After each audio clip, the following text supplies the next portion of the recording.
হ্যাঁ, এটাই তো সেই টাকা, যার কারণে আমরা কাউকে অপমান করতে ছাড়ি না। এটাই তো সেই টাকা, যার কারণে আমরা প্রত্যেকটা সম্পর্কের সীমারেখাকে ভুলে যাই।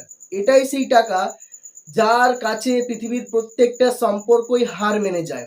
এটাই তো সেই টাকা, যার জন্য মানুষ পাগল হয়ে যায়। এটাকেই তো পাওয়ার জন্য মানুষ প্রতিনিয়ত ছুটে চলেছে। এটাকে তো পাওয়ার জন্য মানুষ তাদের জীবনের সর্বস্বটুকু দিয়ে দেয়।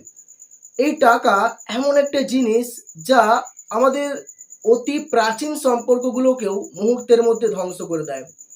টাকার নেশা যার একবার লেগে যায়, সে তাকে আর কোনো জিনিস দিয়ে ভোলানো যায় না।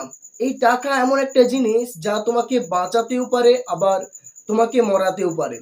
টাকা এমন একটা জিনিস, তুমি জন্ম থেকে মৃত্যু পর্যন্ত যতদিন পর্যন্ত এই পৃথিবীতে থাকবে, এটার প্রয়োজন তোমার জীবনে অবশ্যম্ভাবী।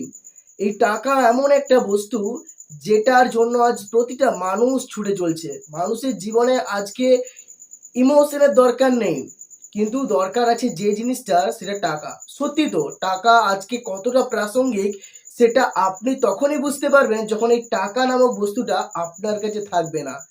টাকা এমন একটা জিনিস যা তোমাকে পৃথিবীর সর্বস্ব কিছু দিয়ে দিতে পারে। টাকা এমন একটা জিনিস, তুমি হাত বাড়ালেই সেটা পাবে যেটা তুমি চাও।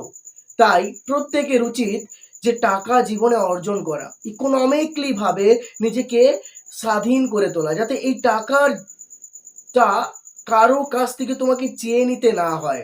এই টাকা, ধরুন কাউকে আপনি টাকা দিয়েছেন, সে যখন আপনাকে ফেরত দিচ্ছে না, তখন এই টাকাটা পাওয়ার আশায় আপনি তাকে কতগুলো কড়া কথা শুনিয়ে দেন। আবার কিছুদিন পরে সেই ব্যক্তিটা যখন আপনাকে টাকা ফেরত দেয়, তখন আপনার ভেতরে একটা অনুতপ্ত বোধ আসে, নিজের মধ্যে অপরাধ বোধ কাজ করে।